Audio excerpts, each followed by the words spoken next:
Sean cordialmente bienvenidos a la octava sesión del CEDEC, Centro de Estudios para el Desarrollo de la Conciencia. El día de hoy vamos a continuar con el tema referente al ego o personalidad y cuáles serían las situaciones que tenemos que aprender a evitar en este tema tan interesante. También quiero comentarles que ha tenido muy buena acogida el PDF que se les ha enviado a todos ustedes, las personas que han tenido a bien darnos su correo electrónico o su WhatsApp o su celular, su número celular para poderles enviar el PDF del libro Muchas Moradas de Gina Serminara. Este libro es un referente que yo recomiendo mucho para el entendimiento de la personalidad y también la ley del karma o causa y efecto. Es un libro sumamente importante para comprender y entender las razones por las cuales el ser humano podemos equivocarnos y cuáles serían como las guías que tenemos para conducirnos adecuadamente en la vida. Un tema que es muy interesante, que voy a iniciar con este tema referente a lo que es el ego, la personalidad. Ya vimos que la personalidad básicamente es una faceta de todos los seres humanos que tenemos y que desarrollamos a lo largo de nuestras vidas para presentarnos ante los demás, para poder tener una expresión humana que puede tener virtudes, pero básicamente tiene muchos defectos. La personalidad, al ser una faceta humana por la cual nos desempeñamos en una vida, en la vida humana, en la vida terrestre, es indudable que tiene muchos rasgos del reino animal. Es decir, tenemos instintos, tenemos hábitos y tendencias que proceden muchas del reino animal y que todavía no han sido redimidas. Es muy importante recordar que la personalidad básicamente es creación humana, es una creación propia y tenemos el deber, el derecho y la responsabilidad de empezarla a educar, empezarla a disciplinar, empezarla a conducir de una manera más adecuada para evitar que ella tome el mando de nuestras vidas y nos lleve al desastre. La parte humana o personalidad es una faceta que tenemos que aprender a pulir como un diamante en bruto, que propiamente el individuo, el espíritu, que tiene el deber y tiene la responsabilidad de pulir ese diamante. Vamos a comentar acerca de lo que es el dolor y el sufrimiento. Básicamente el dolor se refiere a un efecto provocado por una situación como puede ser un daño a la salud, por ejemplo, cuando alguien nos hace daño con, no sé, con una herramienta que puede ser cortante, sentimos dolor, el dolor de una cortadura, por ejemplo. Cuando tenemos el efecto de una situación física, sufrimos, es decir, sentimos ese dolor y también podemos sufrir.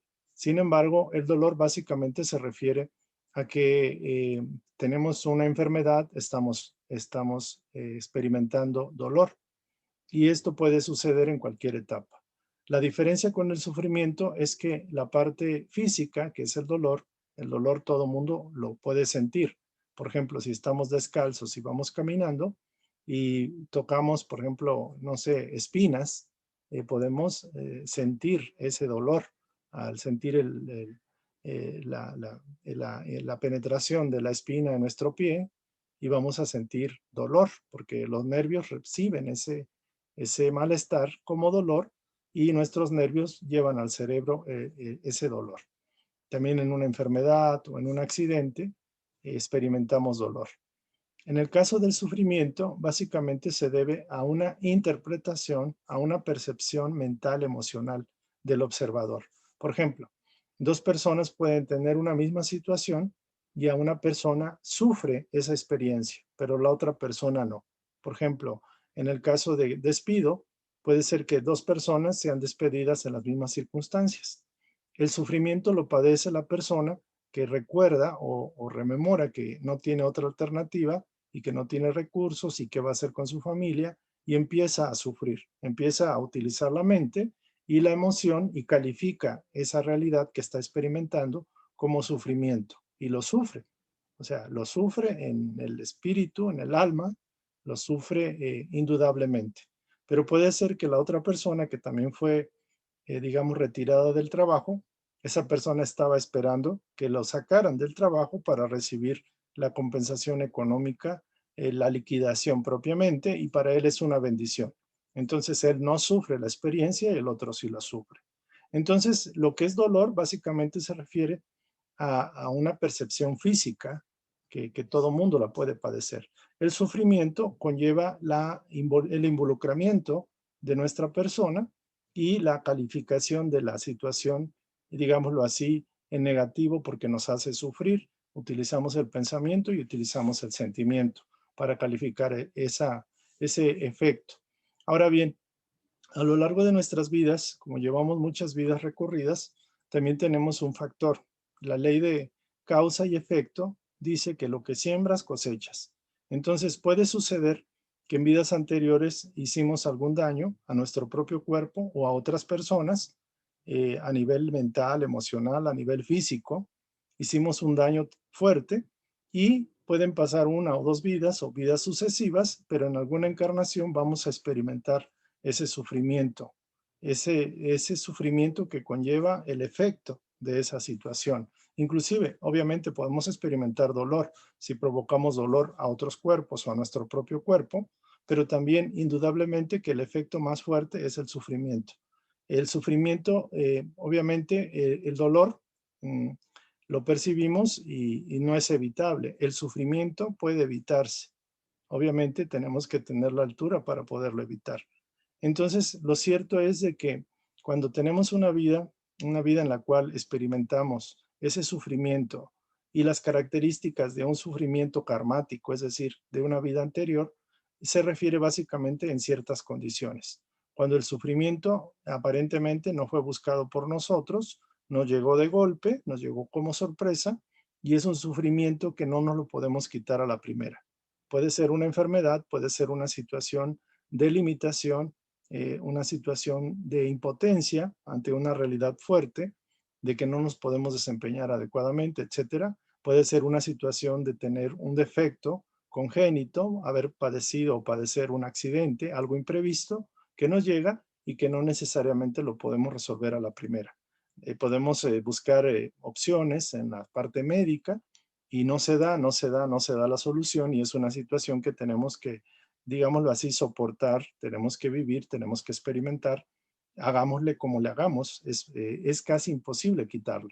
Obviamente, esta es una situación karmática, casos de nacimientos de niños con algunas apariencias de mongolismo, situaciones que se presentan en el nacimiento pueden ser karmáticas, pero también se da en la niñez, en la juventud, en la edad adulta o en la vejez. Esto no tiene un límite, etcétera.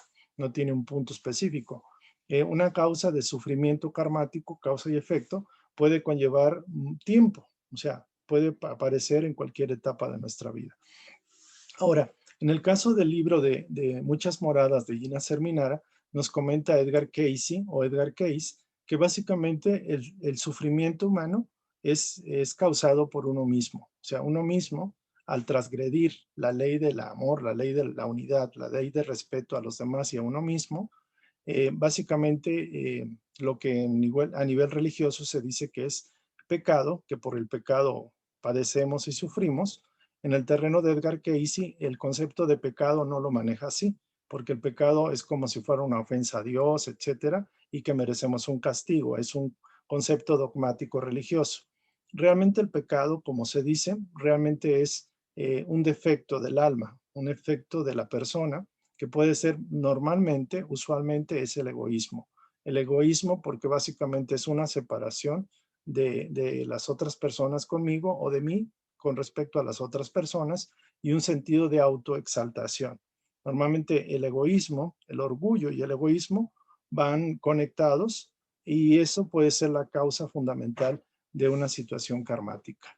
Entonces es importante entender esto, o sea que lo que llaman pecado como tal, que es una ofensa a Dios, a la divinidad, no existe como tal. O sea, a Dios no lo puede uno ofender. O sea, Dios no se ofende por los errores que cometemos. Lo cierto es que son errores, y son errores derivados de un defecto del alma, de un defecto del individuo. Entonces, en ese sentido, el karma o la ley de causa y efecto opera en todo momento. Somos creadores, pero cuando en el lenguaje, digamos, de este tipo, se habla del karma, también se habla de lo que es fatalismo. O sea, las personas, por ejemplo, algunas personas creen que por tener una situación karmática, pues se deben de mantener con los brazos cruzados y sufrir, experimentar todo el sufrimiento que conlleva el efecto de esa causa que uno normalmente no conoce. En este caso, por ejemplo, la reacción de tener pasividad, así quedarse anulado por una situación karmática no es lo más recomendable. Se comenta mucho, por ejemplo, en el caso del fatalismo, que en la India se maneja mucho.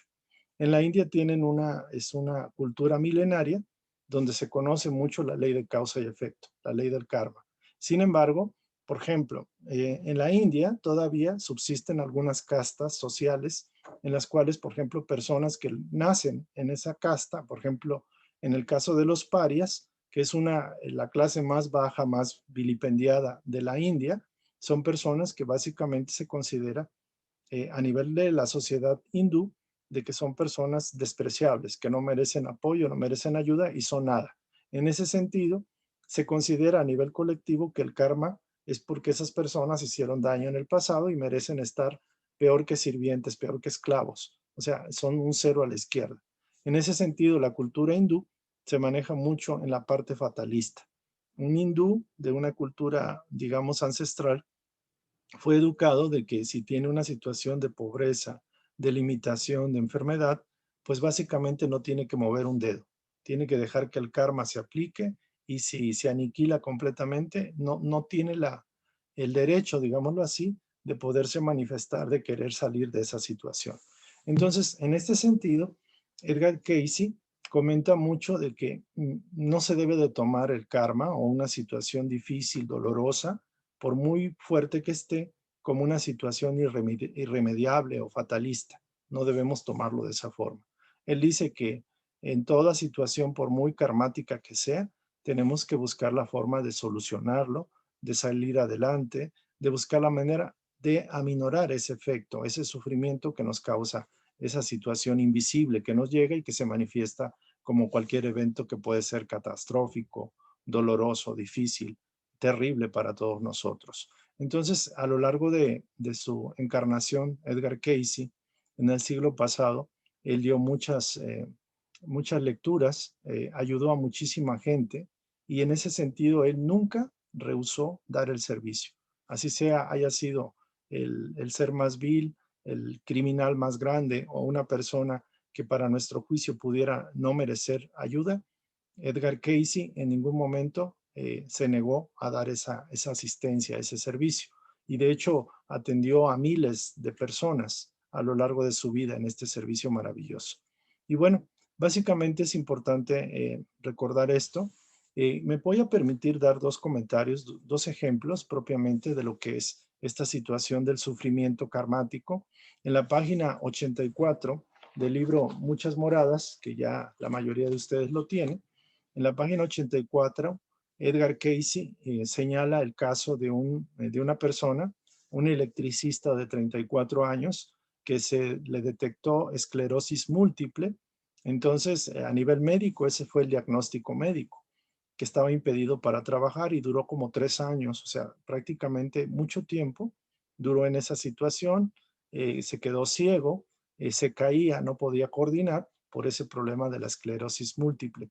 En su vida tenía a su esposa que tenía que trabajar muchísimo porque tenían un niño y básicamente el hombre pues estaba inutilizado para sostenerse en la vida, para poder aportar en la familia.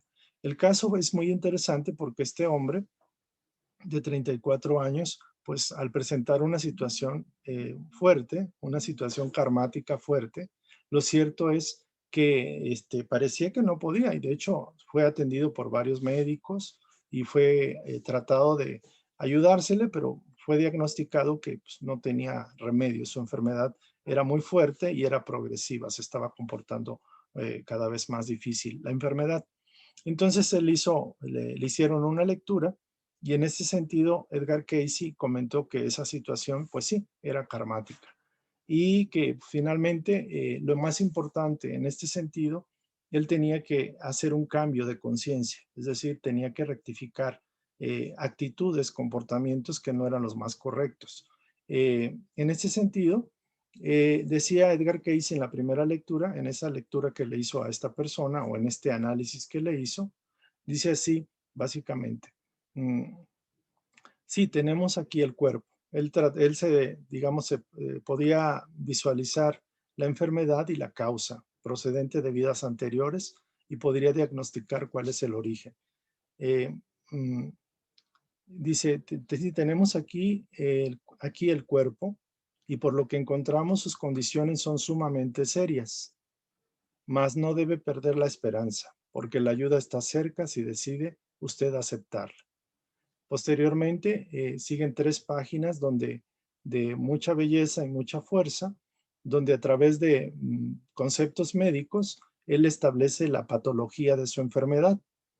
Procede también, después de haber hecho el diagnóstico a nivel fisiológico o físico de la situación, sobre la formulación, da un comentario de la formulación de cómo las energías recuperativas internas del cuerpo, del organismo, pueden apoyar a que se vaya mejorando.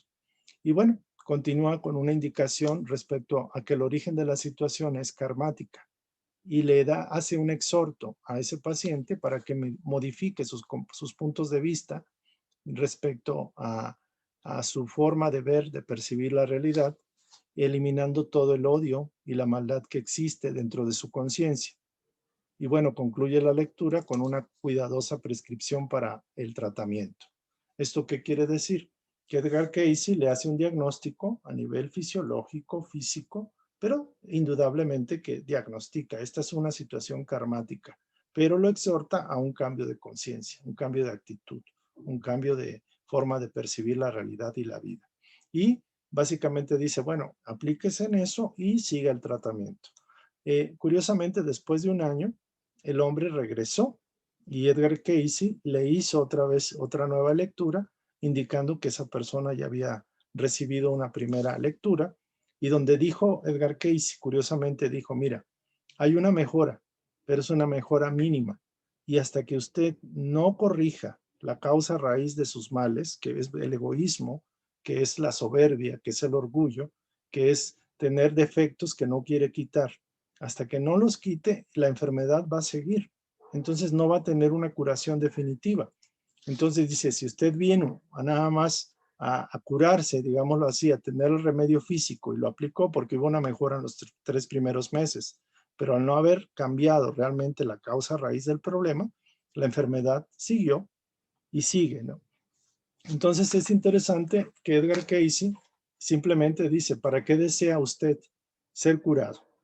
Se le pregunta, porque vino una segunda vez, pero el hombre seguía rebelde, seguía siendo una persona egoísta, una persona, digamos, explotadora, intolerante, no quería cambiar.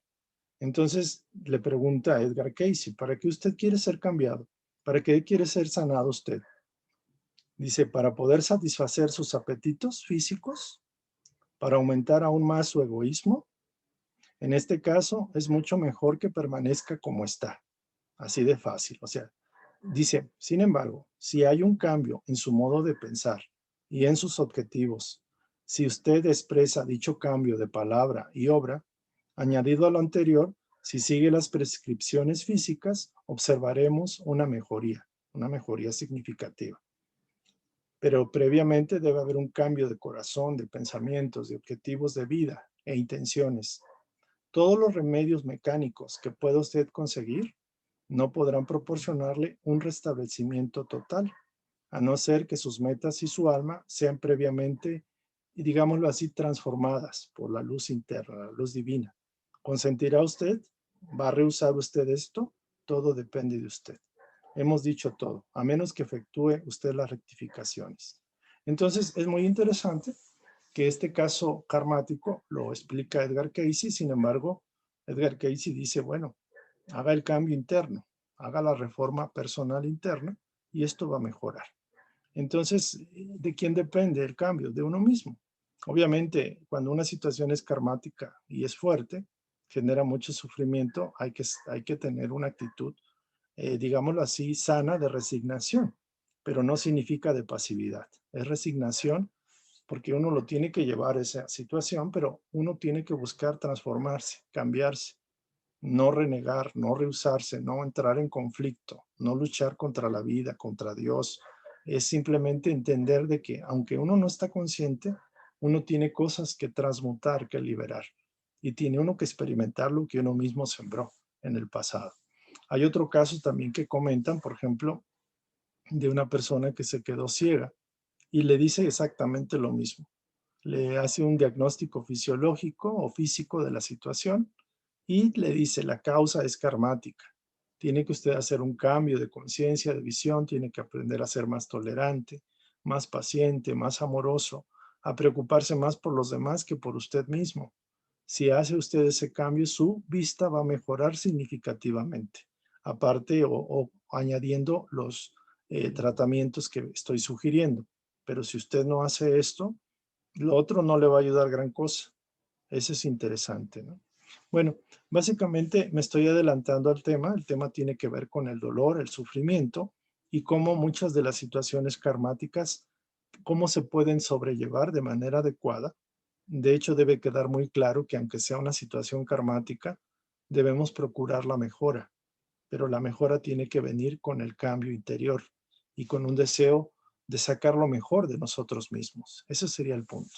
Muy bien, vamos a hacer una especie de análisis o estudio de lo que sería el sufrimiento y cómo podemos, digamos, desmenuzarlo. Entonces, para ello, ahora sí me voy a permitir compartirles la pantalla.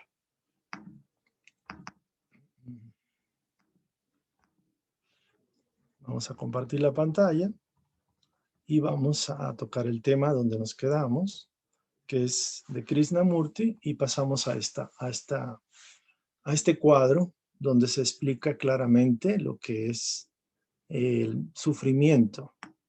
El sufrimiento es infelicidad, obviamente. Sentimos un malestar, puede ser también un dolor, pero es un sufrimiento. Podemos tener una pareja que no nos comprende, podemos tener una situación mental o emocional que nos genera sufrimiento, podemos tener inclusive una enfermedad que nos provoca dolor, pero también nos provoca sufrimiento. O podemos estar infelices, haber perdido la paz, estar en un estado de odio, de resentimiento, de frustración. Entonces esto es infelicidad, esto es sufrimiento. Con ello podemos decir que tenemos un problema o estamos en una dificultad. La causa raíz, indudablemente, siempre está en el propio individuo. ¿Por qué? Porque si el propio individuo lo experimenta, lo sufre, él en algún momento, que puede ser no en el presente, sembró esa semilla de sufrimiento y lo está viviendo en carne propia, porque somos creadores. Lo que recibimos es que lo que sembramos. Lo que hicimos a otro, lo recibimos nosotros mismos. Ahora, si nosotros estuviéramos, digamos, exentos, no tuviéramos ese sufrimiento, sería porque no lo merecemos. ¿Por qué? Porque no lo sembramos nosotros. Aún el sufrimiento puede deberse a una intención de hacer daño. Simplemente la intención de hacer daño al otro conlleva tarde o temprano un sufrimiento hacia nosotros. Entonces se debe de entender que en el propio individuo está la causa raíz. Nadie puede excusarse. Pues nadie puede decir, bueno, es que yo soy bueno y yo no sé por qué me pasó esto. ¿Por qué? Porque la ley dice que si no fuera así, o sea, la ley de afinidad o la ley de vibración, que lo afín jala lo afín, tienes lo que te corresponde, no hay de otra. Ahora, el siguiente paso que se sugiere es concientizar que ese sufrimiento es, es cosecha propia, es creado por uno mismo. No se debe uno justificar, porque es lo más común, echarle la culpa, la responsabilidad a otro y no asumir la propia responsabilidad, la propia siembra y la propia cosecha. Entonces uno tiene que tener la conciencia de la propia autoría, es decir, yo soy autor de esta situación que me está pasando porque soy creador y todo lo que experimento es automerecido. Ese sería el punto. ¿Por qué? Porque la ley es así. Si no fuera de esa forma, o sea, ¿cómo puedo experimentar un sufrimiento que no merezco, que no tengo ninguna situación o récord que me genere esa atracción o esa situación? Al yo ser como un imán, yo atraigo el sufrimiento que conllevó la causa que yo sembré.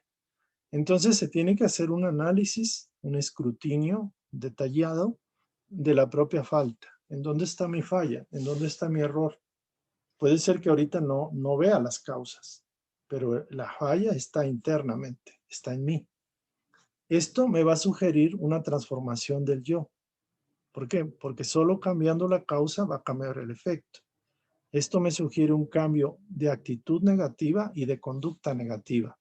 Normalmente si mi actitud es negativa, mi conducta es negativa. Entonces me va a obligar el sufrimiento a rectificar. Puede que no lo quiera hacer, pero indudablemente que me conviene. Entre más rápido asimile la lección, el aprendizaje, la situación se va a resolver más rápida. Si yo no hago el cambio y sigo resistiéndome a la lección, no la quiero aprender, el sufrimiento va a alargarse o se puede poner peor la situación. La corrección con la virtud correspondiente. Vamos a ver en un momento cuáles son las correlaciones. O sea, cuál es la corrección que se debe de aplicar a un defecto. Y eso es muy práctico. Por ejemplo, si soy intolerante, tengo que desarrollar la paciencia y la tolerancia. Si soy resentido, tengo que aprender a perdonar y a perdonarme. Son ejemplos. ¿Qué es lo que tengo que cambiar? ¿Cuál sería la corrección que debo de aplicar en qué? Obviamente en el orgullo, que es lo más común, y en el egoísmo, que son los dos defectos principales por los cuales se genera el karma. Casi todos los karmas se generan por orgullo y egoísmo. Entonces ellos son como el papá y la mamá negativos de todos los demás defectos. Por ejemplo, la crítica, la condena, la indiferencia, la intolerancia, la soberbia, la vanagloria, la impaciencia, desconsiderado, antisocial. Bueno, ¿cuántos defectos hay? ¿Cuántas situaciones negativas podemos estar manifestando con nuestro comportamiento diario? Por eso es importante entender, y puede uno que diga, no, es que yo no soy responsable de esto. Indudablemente que lo es. Si no es ahorita, lo fue en el pasado. Muchas veces sucede que ahorita que estamos más receptivos y somos buenas personas, nos puede venir una situación fuerte. ¿Por qué? Porque estamos en las mejores condiciones para enfrentar y superar la prueba y aceptar la prueba. Porque si no estuviéramos en esas condiciones, le echaríamos más leña al fuego. Como corolario de esta situación, Edgar Cayce explica y dice que cualquiera que sea nuestra situación actual, es el efecto de causas que nosotros mismos hemos puesto en movimiento. En consecuencia, o sea, en base a esto, necesaria para nuestro crecimiento.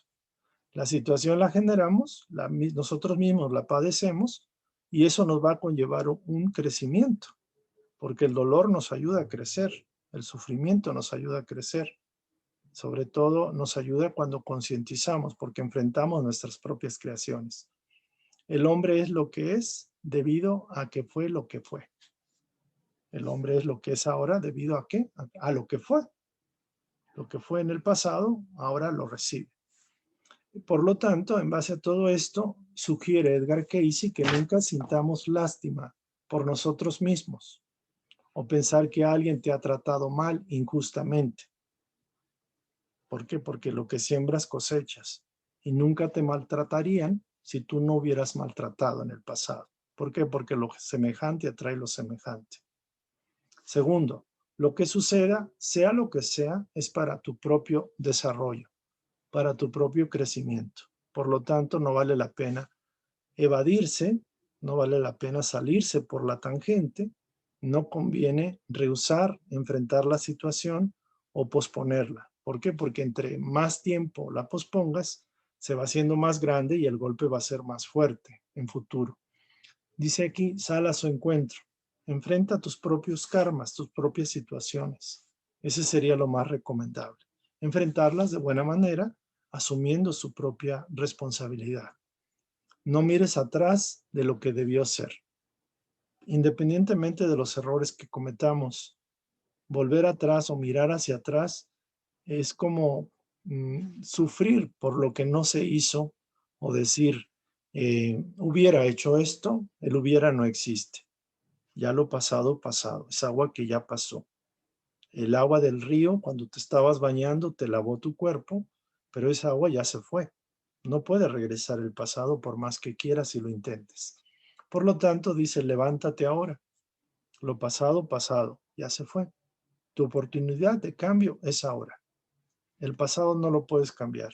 En este momento presente puedes hacer los cambios para el futuro. No necesariamente lo que hiciste en el pasado debe ser una consecuencia a tu presente y tu futuro. Si uno se equivocó y uno concientiza el error y quiere sinceramente rectificar, se presenta la oportunidad de una nueva vida. Ese sería el camino a seguir. Entonces, pues básicamente es esto.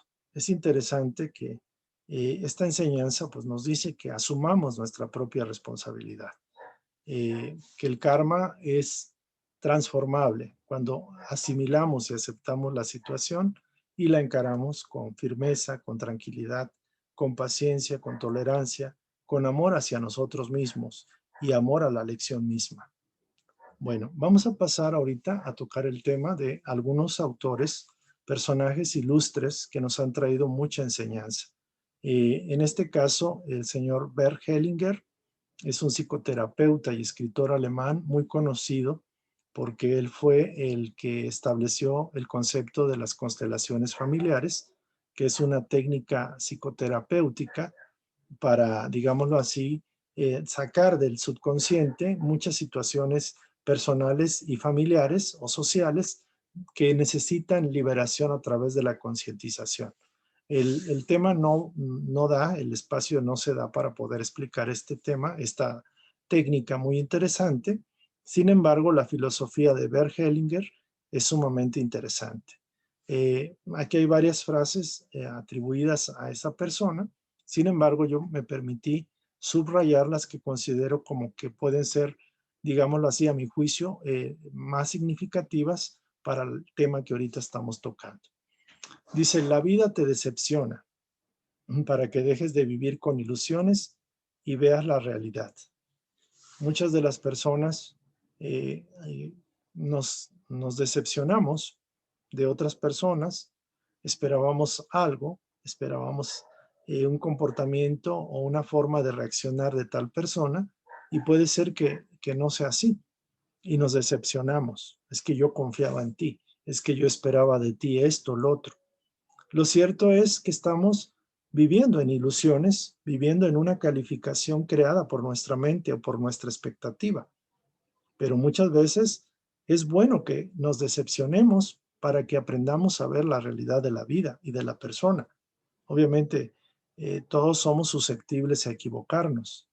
Entonces, cuando uno idolatra a otra persona que puede ser su gurú, su director, su pareja o quien sea, sus hijos o sus padres o su tutor o lo que sea, lo cierto es que si caemos en decepción, no hemos entendido que no hemos comprendido, no hemos aprendido a ver la realidad. Y no significa que la realidad sea totalmente cruda, pero lo cierto es de que nos quitan las ilusiones. Esta ilusión o esa nube que tenemos que nos impide ver la realidad es el golpe, la decepción nos ayuda a irnos quitando esas ilusiones. ¿Por qué? Porque tenemos que aprender a ver la realidad. Y la realidad es buena, la realidad es correcta, aunque los efectos que experimentemos no lo sean tanto. Ahora, la vida destruye todo lo superfluo hasta que quede solamente lo importante. Muchas veces perdemos dinero, perdemos trabajo, perdemos la posibilidad de realizar un deseo, perdemos muchas cosas, como que la vida nos quita, como si nos quitara, estamos en una temporada de calor y estamos abrigados con varios abrigos. Entonces la vida lo que hace, nos quita un abrigo, otro y otro. Nos metemos en el agua, los abrigos nos pesan y casi nos hunde, por decirlo así. Entonces es importante entender de que la vida nos depura, nos limpia, nos quita lo superficial, nos quita aquello que no necesitamos realmente. ¿Para qué? ¿Qué? Para que quede solamente lo importante, lo útil, lo esencial, lo necesario. La vida va a retirar lo que tienes hasta que dejes de quejarte y empieces a agradecer. Muchas veces nos quejamos de lo que perdemos o de lo que no tenemos. Y la vida pasa así. Pasamos sufriendo, quejándonos de que la vida no es como uno quisiera. De que si tenemos comida, no queremos, nos quejamos de la comida que tenemos por no ser la que queremos.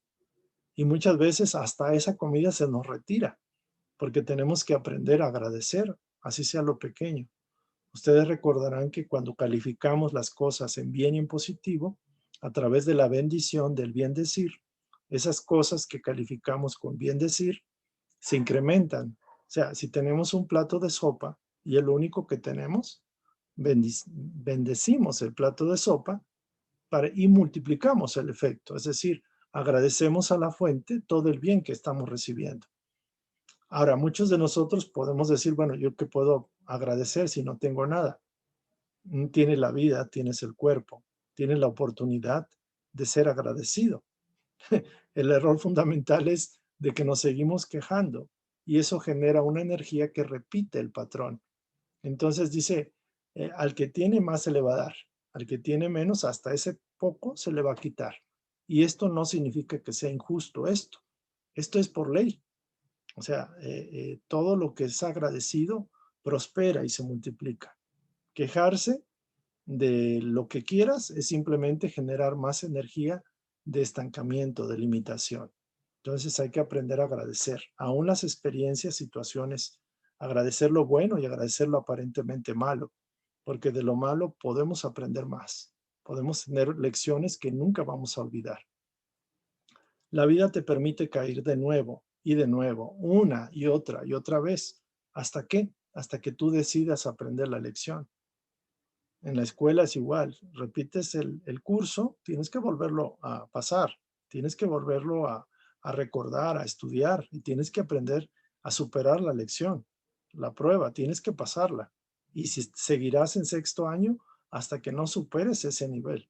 Entonces la vida te permite caer una, otra y otra vez hasta que tú decidas ya aprender la lección, hasta que digas, ya basta, voy a aplicarme, voy a aprender y voy a ir a otra esfera, voy a aprender otra cosa, voy a pasar a otra cosa. La vida te asusta y te asustará cuantas veces sea necesario, hasta que pierdas el miedo y recuperes tu fe. Entonces esto es súper interesante. ¿Qué es lo que te asusta? ¿Qué es lo que te da miedo? ¿A qué le tienes miedo? ¿Tienes miedo a qué? A la enfermedad, a la soledad, a la vejez, a la muerte, a no tener dinero, a no tener quien te quiera. Eso lo estás atrayendo, porque el temor siempre atrae lo que se teme. Pero cuando decidas enfrentar eso, cuando pierdas el miedo a eso, es cuando solamente recuperas tu fe. Y el miedo es una falta de amor propiamente.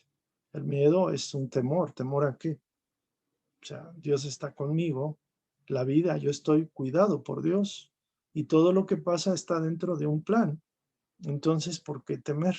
¿Por qué? ¿Qué me puede asustar? O sea, unido a Dios, no hay poder diferente a Dios que pueda atacarme, que me pueda asustar. No debería haberlo. Acuérdate que donde le das lo que te asusta, te mantiene, te retiene, te ata, te esclaviza. Entonces lo que hay que superar es el propio miedo, el propio temor. El temor y el miedo se conquistan con el conocimiento, con la verdad.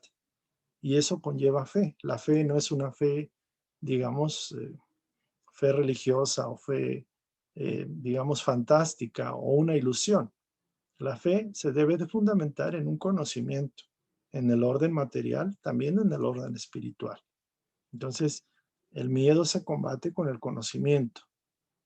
Cuando uno conoce, no tiene uno miedo. Cuando no conoce uno es cuando está uno con temor. Muy bien. La vida te rompe en tantas partes cuantas sean necesarias para que la luz penetre en ti. Este concepto es muy parecido al otro, es casi como la otra parte. La vida va a retirar lo que tienes hasta que dejes de quejarte y la vida destruye todo lo superfluo hasta que quede solamente lo importante. Entonces la vida te rompe. ¿Qué significa que te rompe? Realmente no te rompe, pero te mueve. te da cocolazos, te da situaciones que te ponen así, te rompen muchas partes. ¿Para qué? Para que la luz penetre en ti y solo manifiestes luz, solo manifiestes lo divino, lo perfecto, lo auténtico de ti. Lo que se rompe es aquello que no tiene base, que no tiene fundamento, es lo superficial, lo superfluo, aquello que no eres tú. Eso es lo que se rompe. Lo imperecedero, lo eterno, es el espíritu. Y ese no se rompe, porque ese mismo es luz. La vida te enfrenta a los rebeldes hasta que dejes de tratar de controlar. ¿Conocen ustedes alguna persona muy controladora? Y ustedes preguntarán a esa persona cómo ve a los demás. Los ve como rebeldes. Aquellos que no obedecen su voluntad son rebeldes.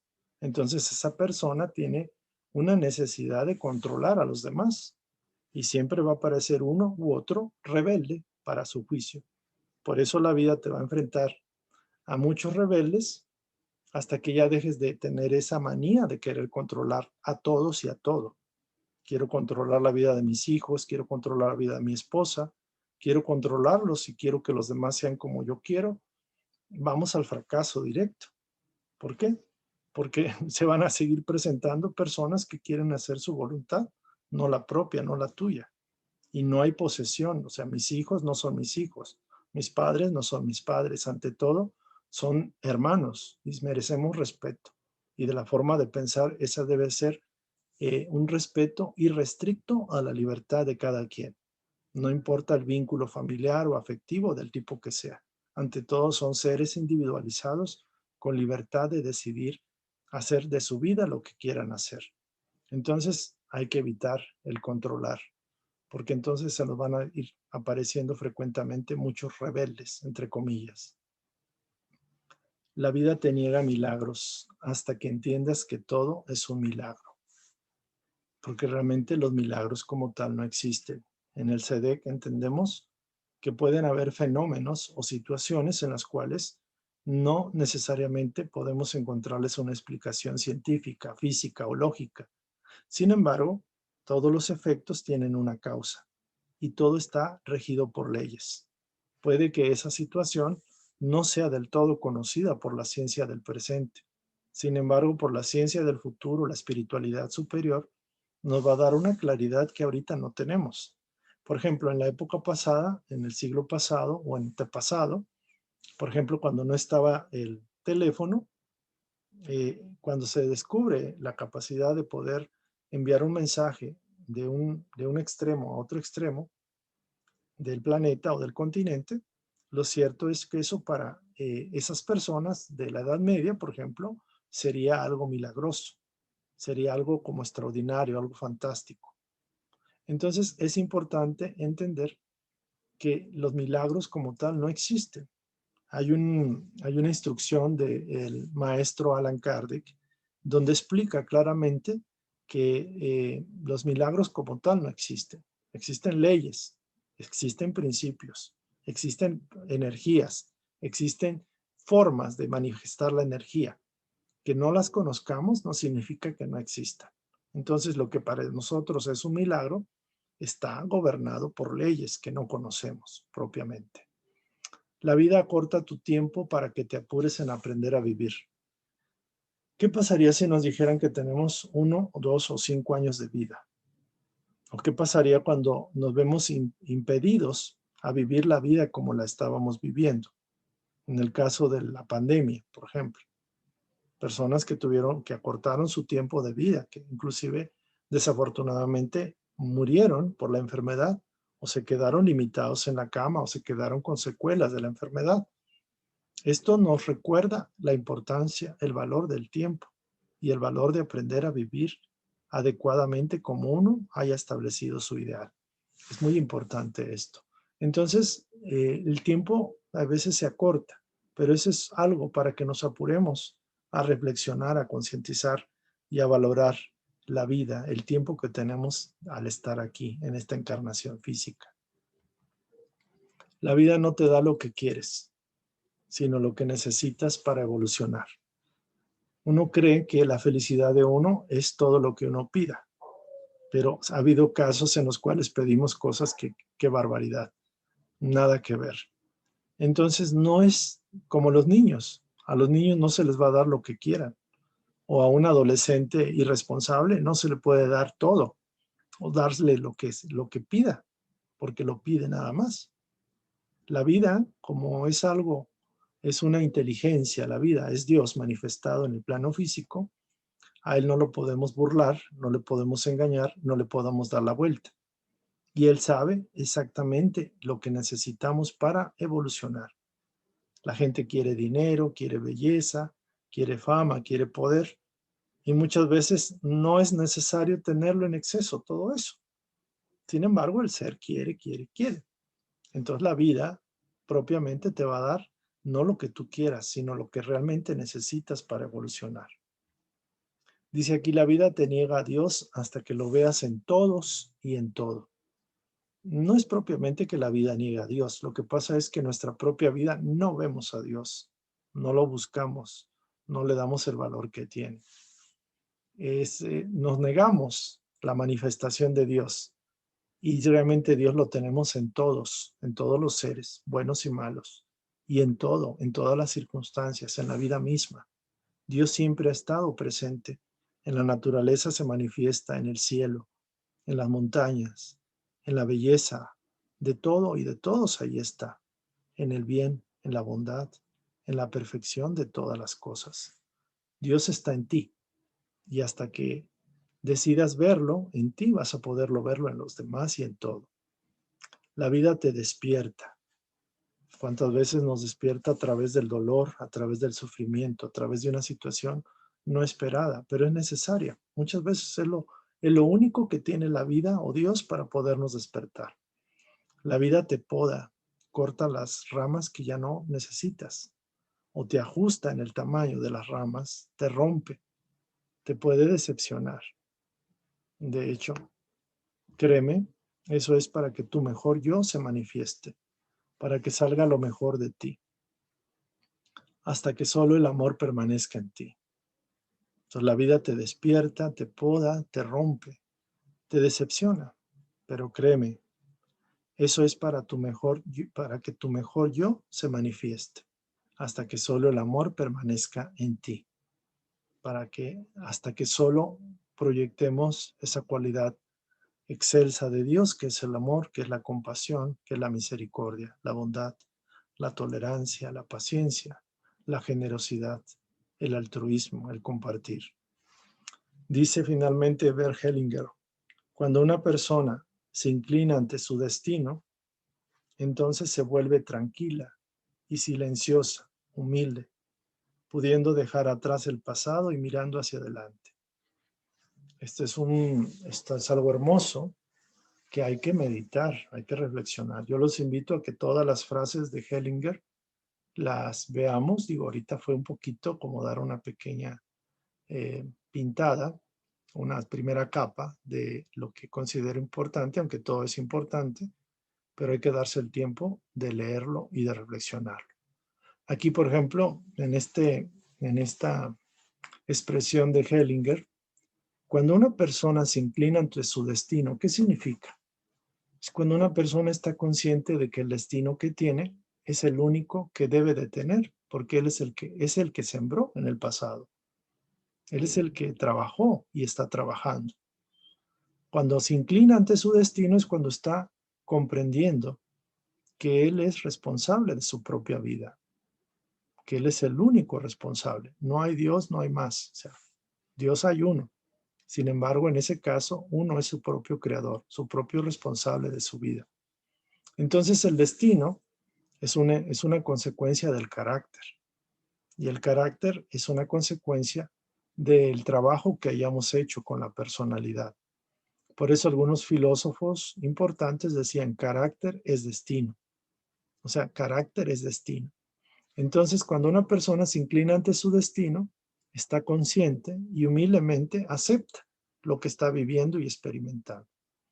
Y con eso nos volvemos tranquilos, silenciosos, humildes. Y tenemos la capacidad, de esta manera, dejar atrás el pasado. Y podemos mirar con esperanza y optimismo el futuro, el adelante, lo que viene. Entonces, esta expresión de Hellinger, estas palabras, pues deben resonarnos a todos nosotros. Bueno, pasamos a esta partecita, donde que propiamente el ego, como lo comentábamos, puede tener una faceta tendenciosa con mayor ímpetu hacia el lado oscuro, al lado negativo. Y el espíritu es como la parte que nos ayuda a elevar a la personalidad. En este caso, el ego es el falso ser, así se maneja, porque es algo temporal. No significa que no tenga realidad, al menos en el plano físico. El espíritu es el verdadero ser, porque somos hechos, somos espíritu. La personalidad o el ego es algo que tenemos como una estructura de soporte, o como si fuera un traje de buzo para poder nadar en el mar de las inclemencias y de las experiencias humanas. Pero el verdadero ser es espiritual, somos espíritu. Podemos estar encarnados o no encarnados, pero somos espíritu. Nuestra esencia es espiritual. El ego dice yo, el espíritu dice nosotros. El ego tiene una tendencia separatista, de orgullo, de separación.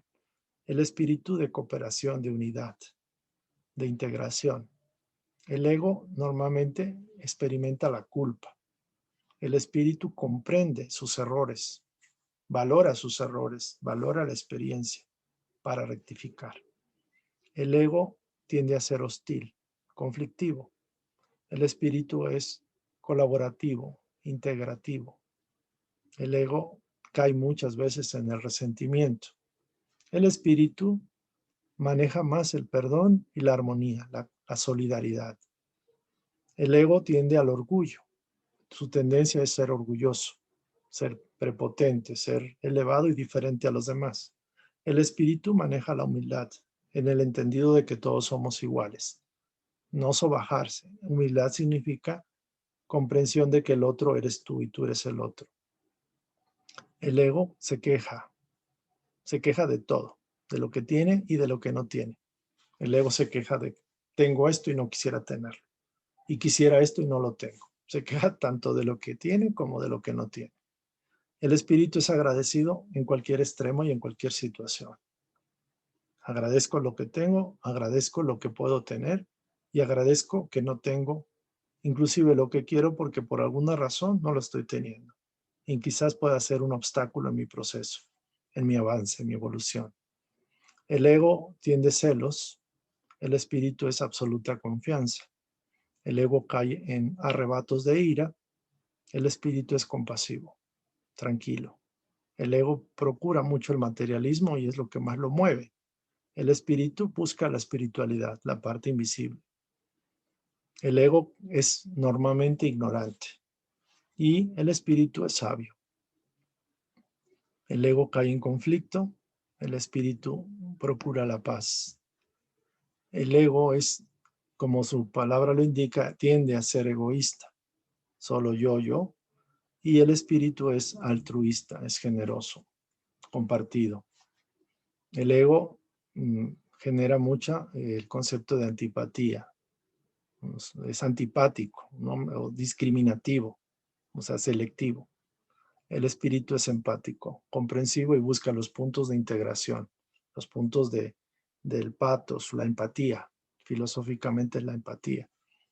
El ego está orientado usualmente al pasado, recuerda el pasado con tristeza, recuerda el pasado como, chin, esto es lo que pasó, o con el temor al futuro. Normalmente está en esos dos extremos, en el pasado, viviendo en el pasado o viviendo en el futuro. Y el espíritu está viviendo orientado a la hora, aquí y ahora. El momento trascendente del poder, es el hoy.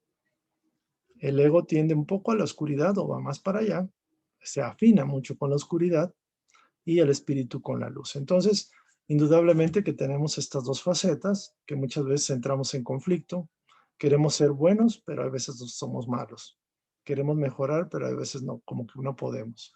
Y más que un conflicto es cuando la conciencia superior, la conciencia nuestra, que es el espíritu, comprende esta dualidad del ser y gradualmente, de manera sutil, de manera amorosa, va encaminando a la personalidad a ir desarrollando más las cualidades espirituales. Por eso la espiritualidad es tan importante. No se refiere a religiosidad, se refiere al espíritu, a los valores del interno. Y esto simplemente para recordar que somos espíritu y nuestra conciencia crística, que es la conciencia superior, es la que debe de asumir. Debemos de llegar a este nivel. Partimos del nivel de la personalidad, del ego, con el cuerpo físico. Nos vamos a la parte de la conciencia directiva cuando la mente utiliza la sabiduría. Empezamos a pensar con sabiduría, a utilizar la verdad, y esto nos catapulta al desarrollo del espíritu, al amor. Entonces, si ustedes se dan cuenta, hay como 3 niveles, que son las 3 facetas del ser, que es el cuerpo, la mente y el espíritu. En el cuerpo predomina básicamente el sentido de la parte corporal, del yo, que ahí se refiere mucho al ego, a la parte de la vanidad, del orgullo, la parte corporal. Y aquí manejamos mucho la voluntad. Pasamos a la parte mental, que es donde ya pensamos, donde ya empezamos a concientizar las verdades superiores y empezamos a desarrollar la sabiduría, y la conciencia directiva empieza a tomar el mando de la personalidad para que sea su servidor y no la mente o la conciencia sirva al cuerpo. Es al revés. La mente directiva, la conciencia directiva controla al cuerpo, al ego, controla la parte humana, y nos vamos canalizando a través de la conciencia superior de nuestro mentor o guía espiritual al desarrollo de una conciencia superior, que es la conciencia cósmica, la conciencia crística, la conciencia espiritual. Entonces este tema ya lo tocamos, que a mayor grado de evolución tenemos estas características: la unión con Dios, el desarrollo de la impersonalidad, desarrollamos más la humildad, más la generosidad, la caridad, el altruismo, la paciencia, el amor al prójimo. Y nos vamos desprendiendo del apego a la materia. Y bueno, algunos comentarios, por ejemplo, de Mahatma Gandhi, que este está muy bueno, a mí me gustó, por eso lo puse aquí. Dice: perder la paciencia es perder la batalla. Ante la vida y ante cualquier circunstancia hay que mantener la paciencia. Hay que aprender a estar en paz, que es, como decimos aquí en el SEDEC, primero mi paz y luego todo lo demás. Hay una situación, mantengo mi paz y luego todo lo demás, porque sin la paz perdemos la batalla, ya no arrancamos bien el proyecto, ya se maneja diferente esto. La espiritualidad es mirar a tu vecino y comprender que su mal humor es causa de su dolor y no sentirte ofendido. O sea, una persona que está de mal humor y que te causa desasosiego es una persona que está enferma. O sea, una persona que está sana está en paz, está respetuosa, está amable, es generosa, es gentil. Pero una persona que está enferma, que está de mal humor, que te causa molestia, dolor o sufrimiento, pues no tienes por qué sentirte ofendido. ¿Por qué? Porque está enferma. Está enferma de la mente, del espíritu, de su propio cariño para sí misma. Está deficitaria del amor hacia sí misma. Si estuviera bien y estuviera en paz, pues la radiación que manifestaría sería favorable, benéfica para todos. Espiritualidad es que las cosas no salgan como tú deseas y aceptar que así ha de ser para tu aprendizaje. Esto es lo que decía el autor anterior. Espiritualidad es que las cosas no salen como tú deseas y aceptar que así ha de ser para tu aprendizaje. Espiritualidad es hacerte responsable de tus circunstancias, es no creerte la víctima. ¿Cuántos de ustedes o nosotros nos creemos víctimas de las circunstancias, de la familia, de lo que sea? Es no culpar a nadie de lo que te sucede. ¿Por qué? Porque tú eres el único responsable. Nadie, no hay nadie que tengas que culpar. Tienes que responsabilizarte. Ahora, en esta parte de espiritualidad es que las cosas no salen como tú deseas y aceptar que así ha de ser para tu aprendizaje. Eso es un grado muy alto de comprensión. Puedo yo estar pidiendo algo, pero no necesariamente es como yo lo quiero. Por eso se dice que se haga tu voluntad y no la mía. Ayúdame a aprender, a desarrollar y a aceptar tu voluntad antes que la mía. ¿Por qué? Porque la mía es muy ignorante.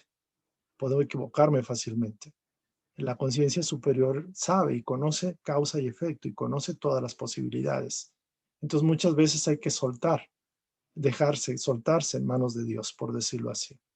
Y bueno, básicamente con esto estamos terminando y ya nada más quiero, como para cerrar esta charla, que espero les haya agradado, es una, digamos así, una oración extraída del libro El Gran Enigma, Dios y el Universo, de León Denis. Es otro personaje que en algún momento lo vamos a conocer. Es una persona que, digamos, muy espiritual del siglo pasado, que, bueno, aún sigue, ya desencarnó, pero aún sigue como espíritu y nos dejó esta expresión o esta frase, o este texto, mejor dicho, de lo que él visualizaba como lo que era Dios, cómo podíamos hacer una oración que llegáramos al centro del Padre, al centro también de nuestro propio corazón. Entonces, les voy a pedir que se relajen, se tranquilicen, respiren de manera profunda, suave, y yo voy a permitirme leer esta oración y ustedes les pido que la sientan, la disfruten, la visualicen. Vamos a visualizar que estamos, cada uno de nosotros, de pie sobre la tierra. Podemos visualizar el horizonte, que puede ser un amanecer o un atardecer, o bien la noche con un cielo estrellado. Y vamos a tratar de sentir estas palabras. De pie sobre la tierra, mi sostén, mi nodriza, mi madre. Elevo mi mirada hacia el infinito. Me siento envuelto en la inmensa comunión de la vida. Los efluvios del alma universal me penetran y hacen vibrar mi pensamiento y mi corazón. Fuerzas poderosas me sostienen, avivan en mí la existencia. Por todas partes donde se extiende mi vista, en cualquier sitio donde mi inteligencia se fije, veo, discierno, contemplo la gran armonía que rige a los seres y que por vías diversas les guía hacia un fin único y sublime. Por doquier veo radiar la bondad, el amor, la justicia. Oh Dios mío, oh Padre mío, fuente de toda sabiduría y de todo amor. Espíritu Supremo cuyo nombre es luz. Yo te ofrezco mis alabanzas y mis aspiraciones. Que ellas suban hacia ti como el perfume de las flores, como los embriagadores aromas de los bosques suben al cielo. Ayúdame a avanzar en la vía sagrada del conocimiento hacia una más alta comprensión de tus leyes, a fin de que en mí se desarrolle más simpatía, más amor para la gran familia humana.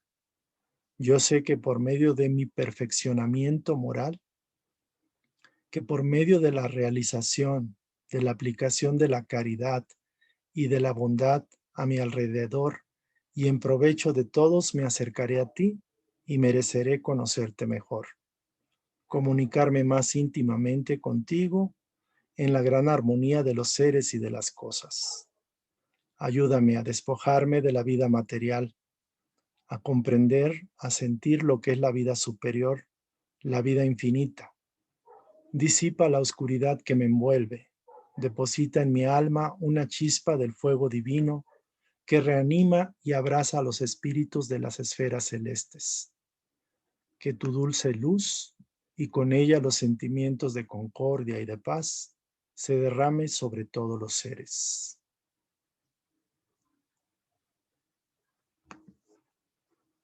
Y bueno, quiero comentarles que estamos muy contentos de continuar con estos temas. Les pedimos de manera amorosa, respetuosa, que los comentarios, preguntas, dudas, las ideas que quieran compartir, las pueden mandar a través de WhatsApp o a través del correo electrónico. Y también los invitamos a ver todos los temas que hemos tocado. Ahora llegamos a la sesión número 8, que es la continuación de la impersonalidad, el porqué del dolor y sufrimiento, y es un tema sumamente interesante para todos.